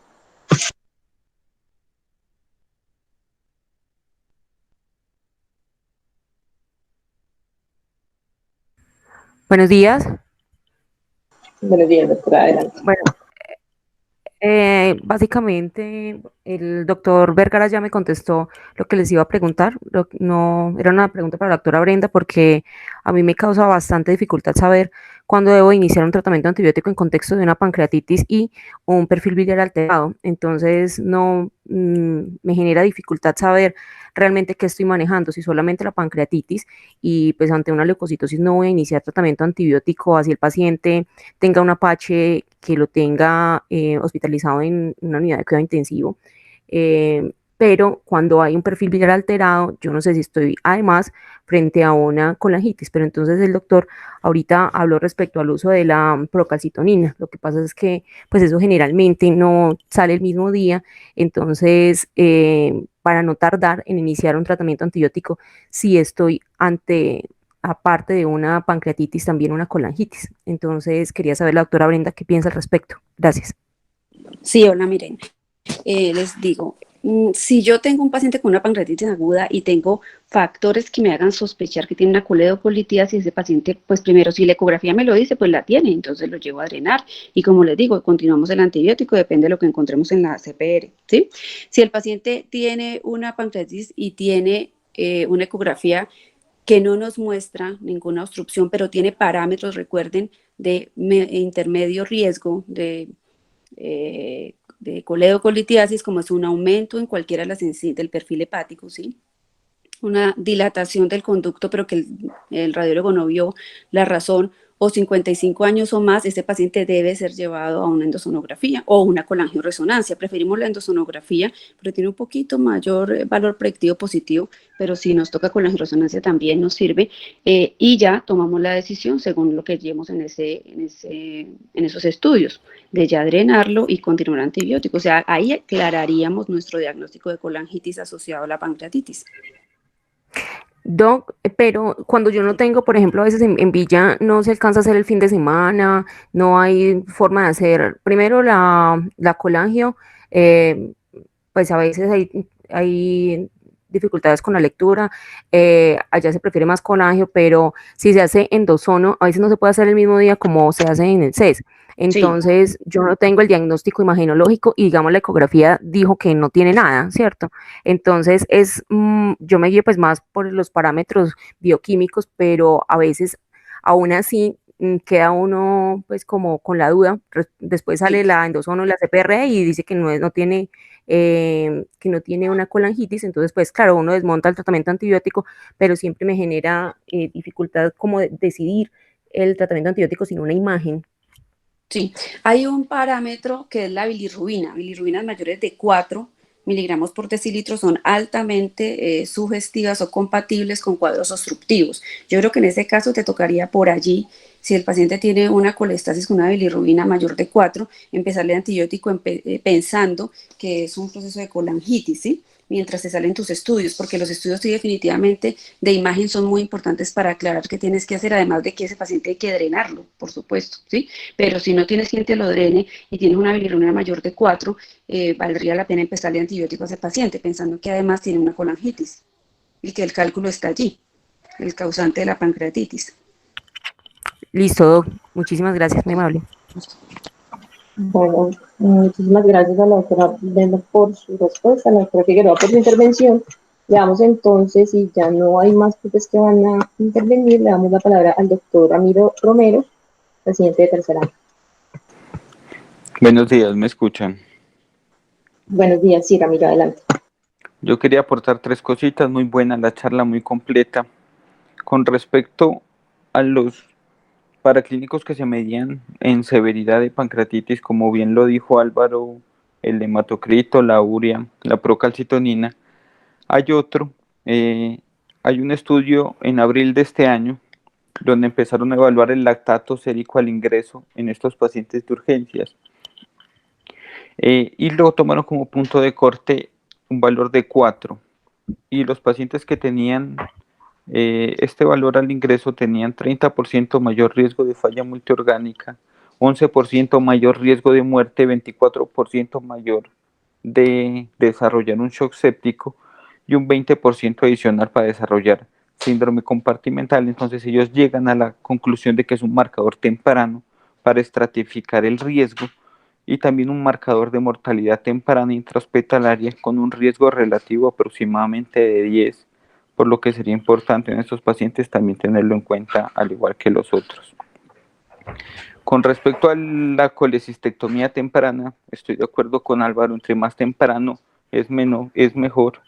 En las guías de gastroenterología del 2018 y en un metaanálisis del 2019, sí hay diferencia en cuanto a reducción de estancia hospitalaria, menor necesidad de CEPRI y menores eventos relacionados con litiasis vesicular.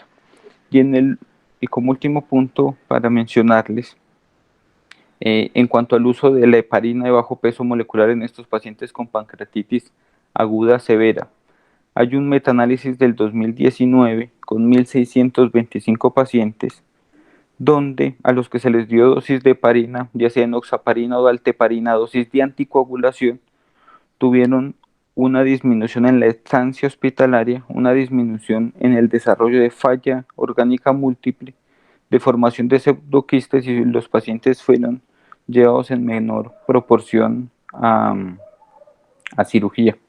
Entonces eso era lo que tenía que comentarles. Gracias. Bueno, gracias al doctor Romero por su intervención y por sus aportes a la charla. En este momento, entonces, tengo la palabra yo.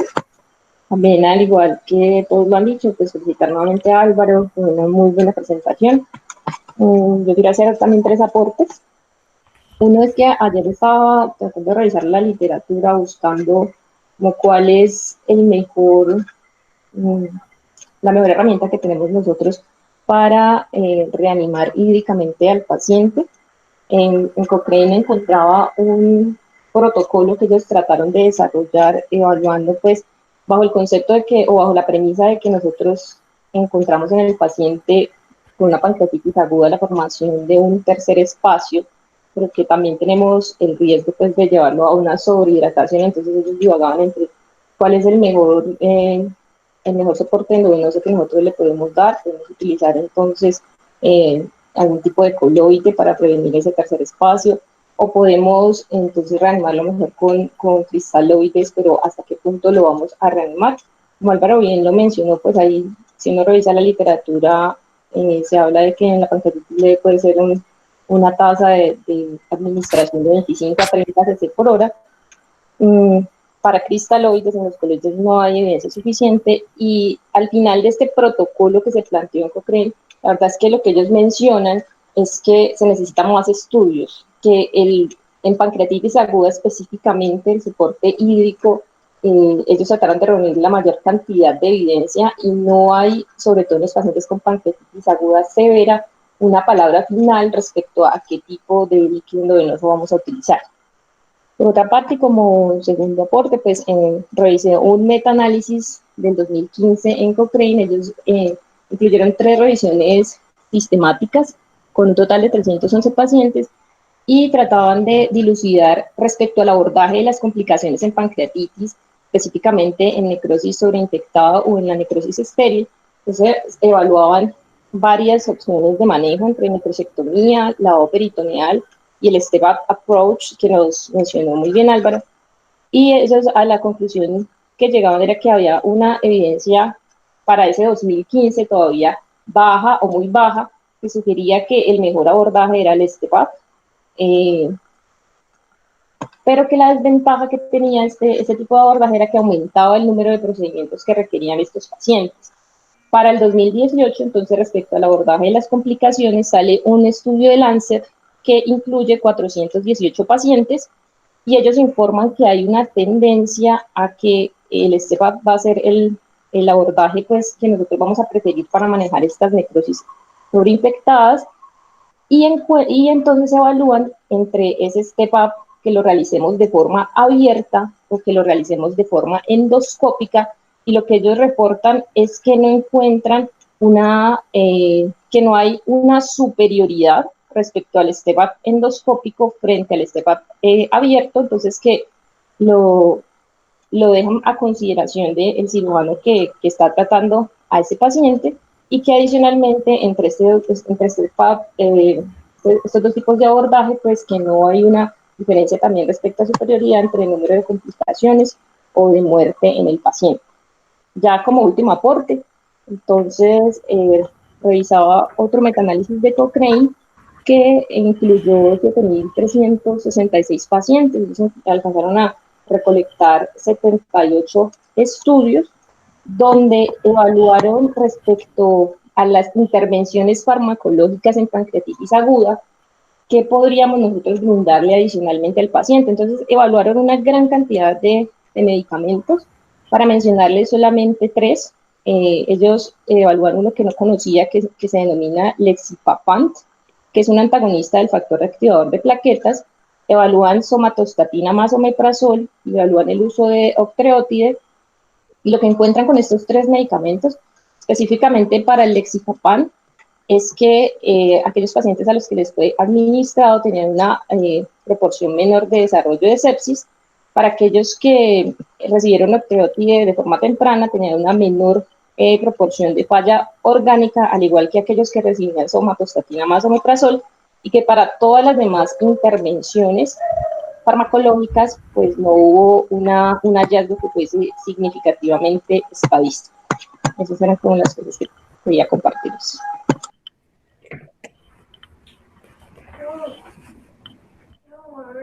Yo también, amor. En este punto le damos la palabra a la doctora Natalia Bobadilla, residente de segundo año. Bueno, buenos días. Pues como todos los han dicho, la exposición de Álvaro fue muy buena, muy completa, pero yo quería hacer una pregunta a la doctora Brenda porque yo quedé con una duda. Es que en las guías del paciente, como dice, pues Natalia, silencio de los otros micrófonos para que puedas hacer tu intervención, ¿vale? Ya, adelante, Natalia. Bueno, lo que pasa es que efectivamente en la guía del 2020 dice que pues se recomiendan más los estén metálicos, específicamente el LAMS, que los plásticos. Pero si uno desglosa la literatura y mira los múltiples estudios, realmente se ha visto que el precio del plástico es mucho más reducido que el del LAMS y muestra la misma efectividad, y simplemente pues la diferencia es en la forma de colocación, que es más rápida la del LAMS, pero además ha mostrado que hay muchos más problemas de morbilidad, porque dice que pues el plástico cuando migra va a intestino, mientras que el LAMS queda aferrado y hace perforación. Por eso es que se recomienda el retiro a las 3 semanas, pero el problema es que no toda la población de nosotros es adherente y pues muchos se pierden, y yo he visto algunos que llegan hasta 6 meses después ya complicados con él. Entonces yo le quería preguntar a la doctora Brenda, ¿realmente cuándo se usa cada uno, o si realmente no es tanta la diferencia como dicen los estudios? Hola, mire, los estén de aposición, que son se llaman de aposición porque son unos stems que parecen un embudito con dos aletas abiertas a cada extremo. Ellos lo que hacen es a poner cada parte del tracto digestivo, es decir, el estómago, y lo unen con la necrosis. Son unos estenes que pues son más prácticos para colocar y tienen otras ventajas, y es que son más anchos, su luz es más amplia, entonces a través del stent podemos llegar a hacer la necrosectomía mucho más fácil. Con los stent plásticos generalmente el tratamiento se demora más, es decir, no necesariamente tengo que tener el paciente hospitalizado, porque incluso hemos manejado muchos pacientes ambulatorios, manejamos la parte crítica, y cuando ya el paciente lo tenemos compensado, lo mandamos para la casa y lo citamos cada 3 o 4 semanas a hacerle lavado si es necesario, depende pues de la evolución o de la necrosis que tenga. Pero sí el stent metálico permite que podamos hacer más rápido la necrosectomía, puede permitir menos necesidad de hospitalización. Obviamente, en cuanto a complicaciones, cuando se complica un stent metálico, el daño es un poco mayor, pero no es lo usual, no es lo usual que se complique. Los stent plásticos son más económicos, no son difíciles de poner, son muy sencillos también de poner. Incluso cuando no teníamos endosonografía los poníamos por vía endoscópica, simplemente por abombamiento, pero no teníamos necesidad pues de otras técnicas radiológicas.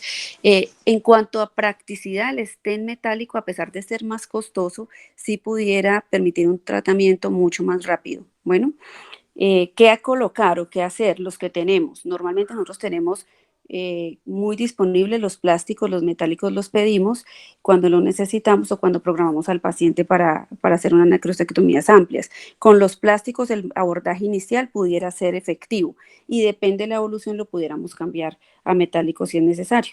Si tenemos el metálico de una vez, podemos hacerlo con metálico. Bueno, es costoso, claro. El primer stent de aposición que salió fue diseñado por el doctor Kennedy Moller. Este doctor diseñó un stent con lo que les estoy diciendo, que es la aposición, y ustedes pueden buscar en internet cómo es un stent de aposición.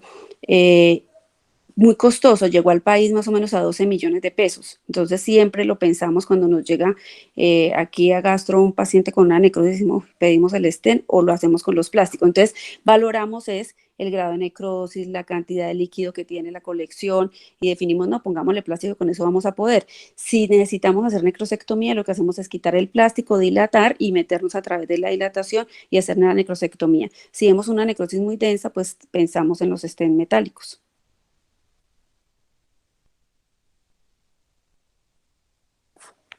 Listo, profe, muchísimas gracias. Vamos a darle paso a una pregunta que nos plantea el doctor Britica en el chat, y es, ¿cómo les ha ido con back in back para los pocos pacientes que terminan siendo quirúrgicos?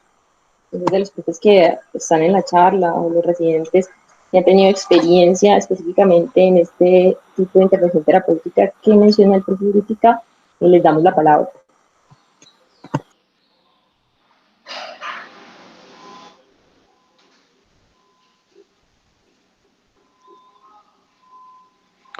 Veo que de pronto la pregunta, sí, lo que pasa es que nosotros hemos tenido varios pacientes, sobre todo de pancreatitis traumáticas, pero en algunas ocasiones hemos tenido pacientes con pancreatitis que terminan siendo quirúrgicos, y el sistema de back in back pues nos ha funcionado bien. No tenemos muchos casos, pero sí tenemos varios, y me parece un tema importante para discutir. La pancreatitis eminentemente apunta hacia un manejo médico y el tratamiento quirúrgico cada vez es menos necesario, pero pues en una charla de cirugía valdría la pena de pronto profundizar un poco entonces en lo poquito que queda quirúrgico, y una de las herramientas con las que contamos es el sistema de back in back. Entonces yo sí quisiera que mis compañeros de pronto que lo hayan usado, qué opinión tienen y cómo les ha ido con este modo de terapia de presión negativa. Gracias. Buenos días. Profesor, pues vea, yo solamente lo he utilizado en 2 pacientes, uno en San Marcel y otro en el hospital. Y me parece que es una herramienta muy útil, porque no solamente está controlando pues como la contaminación que uno hace peritoneal cuando ingresa a la celda pancreática con el sistema Abdera, sino que a nivel de la celda uno le puede suministrar una similar presión solamente dirigida a la parte pues de la necrosis sobreinfectada, que generalmente es la indicación cuando uno entra a operar un paciente. Entonces creo que es una muy buena herramienta. Creo que cuando nosotros entramos, creo que es la mejor herramienta que tenemos para, para el control de esos pacientes, cuando ya definitivamente son ese 5% de las necrosis que necesitan pues manejo quirúrgico y que no mejoraron con las otras estrategias. Creo que deberíamos dejarla al menos las 72 horas para que nosotros podamos ver una remodelación de esa celda pancreática, porque él va haciendo como una abrasión pues como por cuerpo extraño, y va haciendo absorción de la parte de las colecciones, no solamente pancreáticas, sino peripancreáticas. Entonces creo que mientras se utilice bien y esté haciendo adecuado vacío, porque sí necesita de un entrenamiento para poderlo instalar, creo que es la mejor herramienta que tenemos para manejar esos pacientes cuando finalmente decidimos abrirlos, ¿sí? Para hacerlo por la parotomía. Quería hacer 2 apuntes al respecto de la charla de Álvaro, además felicitarlo porque me pareció supremamente completa y tocó tópicos que hasta más o menos 2018 no se mencionaban. Uno es la lesión renal aguda producida por la hipervolemia que le ponemos a estos pacientes.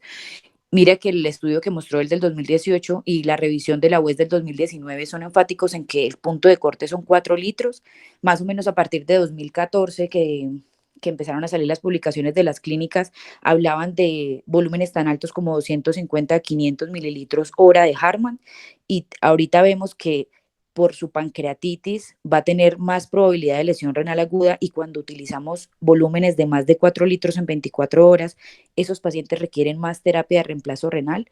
No es infrecuente que nosotros veamos pacientes que primero llegan sumamente deshidratados y luego son encartados los intensivistas manejándole el tercer espacio y los derrames pleurales. Entonces tener como ese punto de corte que más o menos nos da como a 150 horas, entonces tener como ese número en la cabeza para no sobre hidratar a estos pacientes.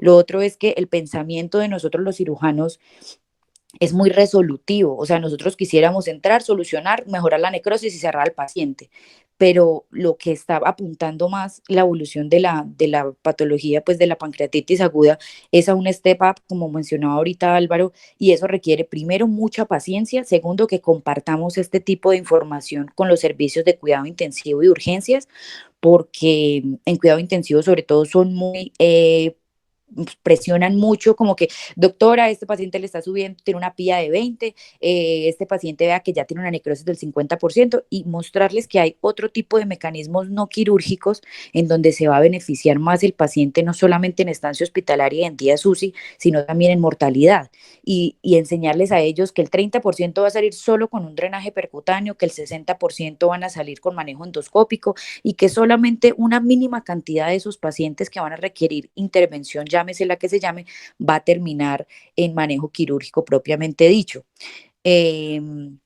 Entonces, como tratar de mostrarles a ellos. Y lo otro que mencionaba ahorita la doctora Brenda, que me parece muy importante aclarar, es que los stent plásticos, primero son económicos, están en todos los servicios, son la primera instancia, sobre todo cuando son pseudoquistes o colecciones pancreáticas, y los LAMS, pues por lo que decía ahorita la doctora, no es un insumo barato, hay que solicitarlo, solamente se reserva para los pacientes que tienen necrosis extensa y que van a requerir necrosectomías, porque por el diámetro por ahí pueden entrar el endoscopio y el puerto de trabajo, hacer irrigaciones y hacer debridamientos endoscópicos, que ya vimos que es el que tiene mejores resultados. Recordar que no son técnicas abiertas, o sea, no son técnicas aparte, sino que se pueden mezclar técnicas como el drenaje percutáneo por radiología intervencionista, por parte de gastro hacerle manejo endoscópico, y en caso que nosotros requiramos también ampliar una necrosectomía o controlar algo que de pronto no se pudo por los drenajes, entrenarnos, y me parece valioso entrenarnos en BART, que es un debridamiento retroperitoneal, que creo que no lo hemos hecho y es por la paroscopia, y creo que deberíamos empezar a buscar los casos. Y lo otro es que el stent plástico se utiliza inicial, pero para poder hacer la dilatación, si la doctora Brenda me corrige, pero para poder hacer la dilatación, para hacer más necrosectomía, se requiere al menos que se haya drenado la colección y que esté más estable, porque es que eso es comunicar la pared posterior del estómago con la celda pancreática. Entonces, de ahí a que lo ideal y lo que dicen todas las guías es que preferiblemente, si se tiene la disposición del LAMS, porque es un stent de aposición, es que aprieta la pared de la necrosis, o sea, la pared de la celda, y ajusta contra la pared gástrica. Nosotros tuvimos un caso en Villa Pilar que se movilizó y se ingresó hacia la celda pancreática, y como todavía fue muy temprana la intervención porque la paciente lo requirió, no habían pasado las 4 semanas ni 2 semanas siquiera, pues como que se organizara la colección, entonces se movilizó y produjo una peritonitis de 4 cuadrantes. Entonces yo creo que primero, recordar ser más cautos con los líquidos. Segundo, tener más paciencia y saber que el STEP-UP es lo que está demostrando que mejora a estos pacientes, y enseñarle a otras personas cuáles son las medidas que se pueden emplear. Y tercero, estar muy de la mano con el servicio de gastroenterología, porque nosotros tenemos el mejor servicio del país, donde todo lo que uno lee en las guías se puede hacer. Entonces yo creo que siempre estarnos documentando con ellos, preguntar, y que sigan las revisiones pues también con los gastroenterólogos, me parece muy valioso. Muchas gracias. Pues le damos las gracias a la doctora Aranillo por su intervención, también por la asesoría que le brindó al doctor Llanos. No sé si en este punto la doctora Brenda plantea aportar algo adicional. Sí, básicamente es, recuerden, necrosis pancreática, calma todo el mundo, la vamos manejando en conjunto, ojalá podamos manejarla endoscópicamente cuando se requiera, no todas las necrosis requieren manejo. Vemos pacientes con necrosis de todo el páncreas, perfectos, comiendo, sin reacción inflamatoria, entonces calma. Cuando definamos drenarlo, utilicemos el stent que tengamos, el que tengamos mayor posibilidad de manejar. Cuando definamos utilizar los stent plásticos, que son los que, como les digo, tenemos más frecuentemente en las unidades, ¿podemos hacer necrosectomía? Claro que sí se puede. Entonces colocamos varios stents. Lo que utilizamos es, no colocamos un stent, sino que ponemos 2, 3, 5, 10 stents transgástrico. Luego damos un tiempo de maduración, que puede ser una semana, dependiendo de la evolución del paciente. Quitamos stent, dilatamos y entramos a drenar. Entramos, drenamos, hacemos necrosectomías con nuestros accesorios. Pero lo principal, calma y siempre conectados para que no vamos a apresurarnos a hacer lo que no debemos hacer con este paciente. Bueno. Bueno, creo que muchísimas gracias por su respuesta. Le damos la palabra al doctor Montoya. Buenos días, saludos a todos. Pues quería hacer un aporte corto. Está claro, pues ya se ha hablado ampliamente de todos los tópicos, y está claro que el manejo de la pancreatitis actualmente pues tiende a ser más médico, pero indiscutiblemente, como habla el doctor Buritica en algunas ocasiones, pues el manejo quirúrgico indiscutiblemente se debe hacer, y uno sabe pues que cuando un paciente con pancreatitis llega a un manejo quirúrgico, el riesgo pues de muerte en esos pacientes y complicaciones es mayor. Yo quería pues simplemente pues comentar que en ocasiones, a pesar de que el sistema VAC pues obviamente es una opción excelente, yo diría que es la mejor opción en muchos casos para el manejo pues de pancreatitis complicada, con necrosis, con colecciones o con sobreinfección. En algunas localizaciones, en algunos casos es difícil, digámoslo así, tener disponibilidad. Eso cada vez es menos frecuente, pero puede suceder. Y en esos casos en los que uno finalmente termina haciendo intervención quirúrgica de esas pancreatitis complejas, pues me parece siempre muy importante nunca olvidar un buen sistema de drenaje y no olvidar que también se obtienen buenos resultados, pues lo he podido ver en mi experiencia de manejar pacientes con dobles sistemas de drenaje, pues dejar drenes, dos drenes en los cuales uno puede hacer como un lavado tipo marea, que inclusive uno ese lavado lo puede hacer en la misma cama del paciente o durante la revisión, o incluso dejar pacientes con irrigaciones continuas que hagan un, digámoslo así, autolavado constante de esa celdilla pancreática complicada y se obtienen muy buenos resultados. Entonces, en ocasiones sí puede ser complejo el manejo del abdomen abierto en el manejo del abdomen abierto en esos pacientes con pancreatitis, y sería una forma pues importante de evitar este tipo de manejo con un buen sistema de drenaje, ¿sí? Eso era pues básicamente lo que quería aportar. Obviamente, si los pacientes pues cumplen criterios de un síndrome compartimental, pues indiscutiblemente el abdomen abierto será la mejor opción, pero un sistema de drenaje nos puede aportar muchísimo en el manejo quirúrgico de esos pacientes cuando no hay sistema bajo y cuando no hay indicación de dejar el abdomen abierto. Muchas gracias. Gracias al doctor Sergio Montoya por su intervención. Le damos la palabra al doctor Giovanni Vergara, que va a responder a la pregunta que hacía el profe Luica. Buenos días. Respecto pues como a la experiencia que podríamos tener en Back in Back, yo pienso que la premisa inicial que tenemos que tener todos es que el paciente idealmente no debe ser llevado, o sea, a una apertura de la cavidad abdominal si no es necesariamente estricto pues de realizarlo. Muchas veces la condición patológica que hace que abramos, entre comillas, una cavidad abdominal y sabemos que la infección no lo es, la colección no lo es, pues pancreática en este caso. Muchas veces el que queda ahí como en el aire es la condición de hipertensión intraabdominal o síndrome compartimental abdominal.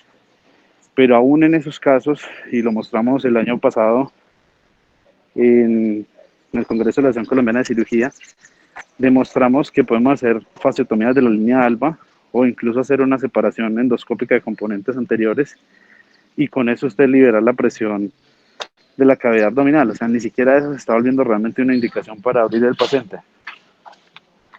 Entonces, digamos que el paciente nos tocó. O sea, nos tocó abrirlo porque definitivamente todo falló. El uso, usted puede tener, digamos, una indicación de tener un abdomen abierto sin abrir la célula pancreática. Entonces, en ese caso, digamos, usted podría utilizarse, digamos, un sistema Abdera en ese caso. Si usted no tiene que entrar a la célula pancreática, no entra a la célula pancreática. Ya lo hemos hecho, por ejemplo, acá en Santa Sofía. Hemos hecho incluso pacientes que por algún motivo, por decir algo, el último que ocurrió acá, una paciente que hizo un síndrome compartimental abdominal, el cirujano que estaba de turno no pensó o no se sintió cómodo de hacer una fasciotomía de la línea alba o una separación endoscópica de componentes anteriores y decidió llevarlo a una laparotomía formal. Pero esa paciente, por ejemplo, tenía una colección pancreática aguda y se prefirió de manera me parece a mí muy correcta, es utilizar una Abdera más un drenaje percutáneo de la colección.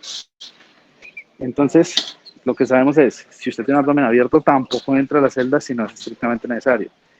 Si por alguna razón ya ha ocurrido, ya lo hemos sostenido acá pues en Santa Sofía, pacientes que a veces llegan muy complejos, pacientes con sepsis refractarias, a esos pacientes que se les demuestra entonces el compromiso pancreático y es una sepsis que no responde a manejo médico, le hacemos una terapia back in back. ¿Cuál es la razón y cómo lo hacemos? Antes de la terapia, digamos,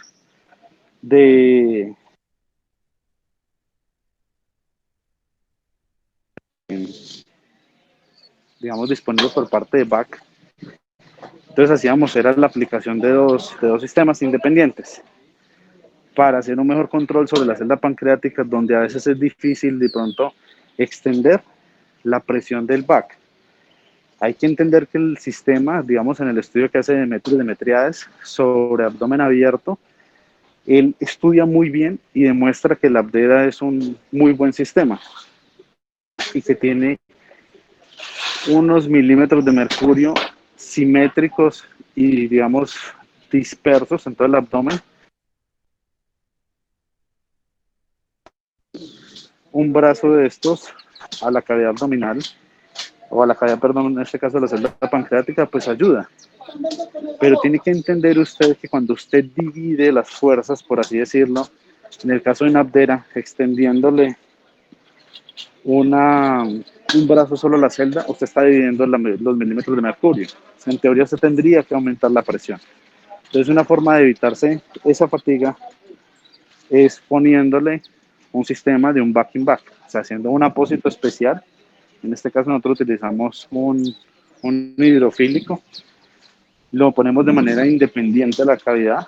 En algunos casos hemos utilizado también, como lo mencionaba el doctor Sergio, antes, digamos, lo hicimos algunas par de veces con el abdomen abierto y procesos pancreáticos de difícil control. Hicimos terapia, nosotros, pues, digamos, lo que ustedes es como una terapia de cascada, ¿sí? Pero para evitar la hipotermia, que sería el problema más grave de estar instilando líquidos a la cavidad de manera continua, lo hacemos escalentándolo a través de un Ranger, que es el mismo dispositivo que utilizamos en transfusión, pero en este caso hacemos para calentar los líquidos y hacíamos eso. O sea, hacíamos un lavado directamente a la celda pancreática y con otro recogíamos el líquido de la cavidad abdominal. En el caso con el back-in-back, lo hemos hecho de una forma muy similar a lo que sería un Veraflow, entender que no utilizamos los líquidos mencionados en los estudios, ¿sí? Y yo pienso que es más como una medida de pronto a veces complementaria de manejar un proceso, pero yo lo dejaría única y exclusivamente para una infección, una sepsis refractaria de la celda pancreática. Sería para mí la única indicación, evitaría al máximo entrar, evitaría al máximo tener que abrir la cavidad abdominal, evitaría al máximo romper el peritoneo, y por eso sí me parece que lo que hemos venido de pronto haciendo sobre la cirugía mínima invasiva, por ejemplo la pared abdominal, y hacer, digamos, el manejo por parte de radiología intervencionista, gastro, o sea, tratando de evitar lo que más se pueda, porque sabemos que aumenta la mortalidad en estos casos. Le damos las gracias al doctor Vergara por su intervención. Entonces, ya para llegar casi al final de nuestra discusión, tiene la palabra el doctor Nicolás Torres, residente de cuarto año. Muy buenos días a todos. Yo realmente quiero solo pues hacer como una acotación final que me parece importante, y es que a mí sí me gustaría retomar un poquito lo que dice en la primera pregunta el doctor Cristian Pérez al respecto de la tomografía, si vale la pena hacérsela a todos los pacientes con pancreatitis aguda severa. Y yo, a diferencia de él, y me gustaría escuchar la opinión de los otros profesores y de los otros cirujanos, del doctor Sergio, la doctora Erika, de pronto el doctor Buritica, porque en lo personal yo sí pienso que cuando uno está hablando del contexto de pancreatitis aguda severa y especialmente haciendo referencia a la dificultad de la diferenciación, de tener una complicación que requiera manejo quirúrgico temprano, que según las guías podría ser entre el 12.5 y el 15% en la presentación inicial de una pancreatitis aguda severa, asociado al riesgo potencial de una colangitis, ¿cierto? En esa forma, y pensando por último, digamos, en una cosa más infrecuente, pero también la relación que tiene pancreatitis aguda con cáncer, ¿cierto?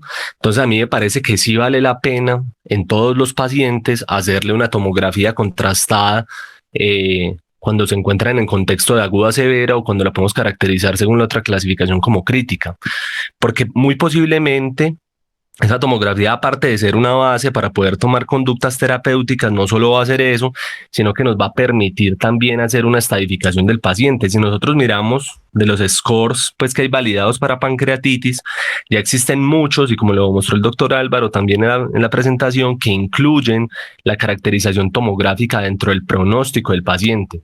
Si nosotros miramos los japoneses dentro de la clasificación japonesa de severidad de la pancreatitis, ellos incluyen con unos valores predictivos negativos muy altos, ¿cierto?, la tomografía, porque hace parte del pronóstico vital del paciente en pancreatitis aguda severa y en pancreatitis aguda crítica.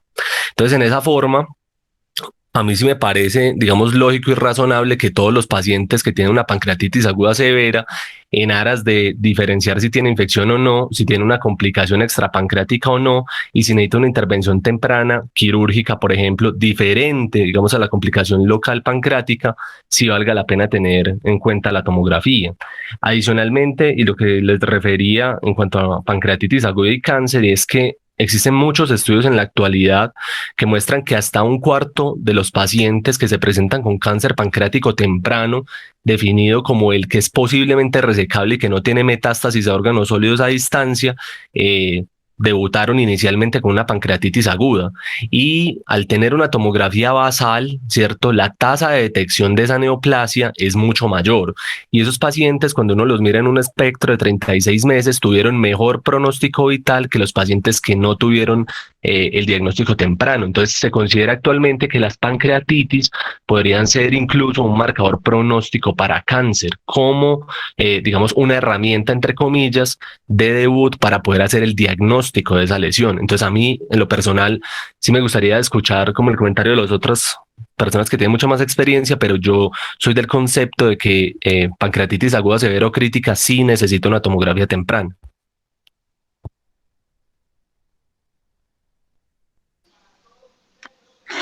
Pues habitualmente uno ve que no es una conducta, pues y tampoco uno mismo personalmente la toma de hacer pues tomografía de forma sistemática a todos los pacientes pues con pancreatitis que debuten o que ingresen pues con pancreatitis severa.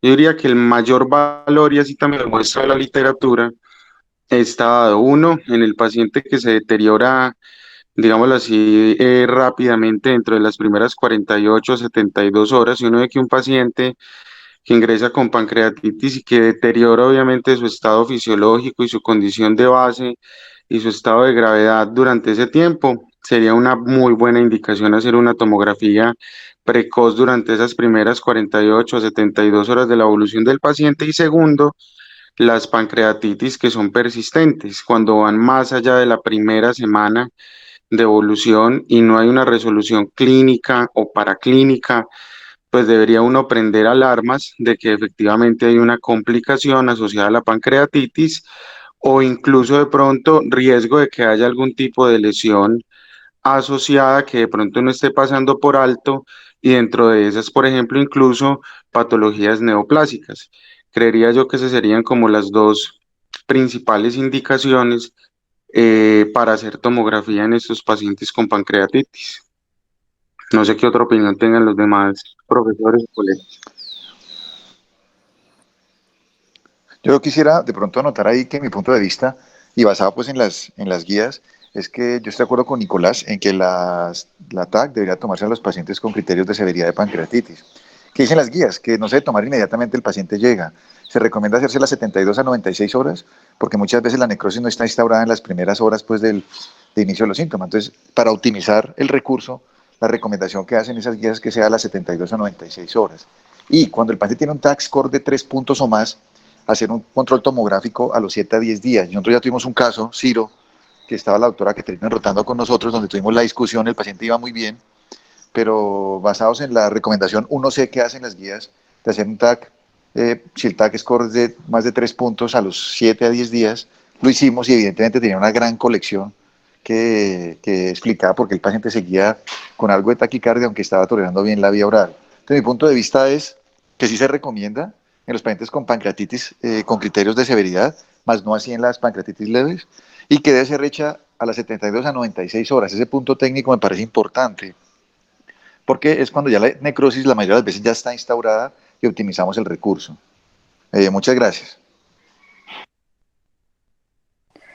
Bueno, para agregar, el tópico que menciona Nico es muy importante. Todas las guías, si uno revisa hasta la de la WCES del 2019, menciona el índice de severidad tomográfico y ellos recomiendan, ¿sí? No es que sea 1A, pero sí recomiendan hacer la tomografía en todos los pacientes que sean de entrada pancreatitis aguda grave, siempre y cuando el cuadro o el dolor haya empezado de más de 72 a 96 horas, como mencionó ahorita el doctor Buritica.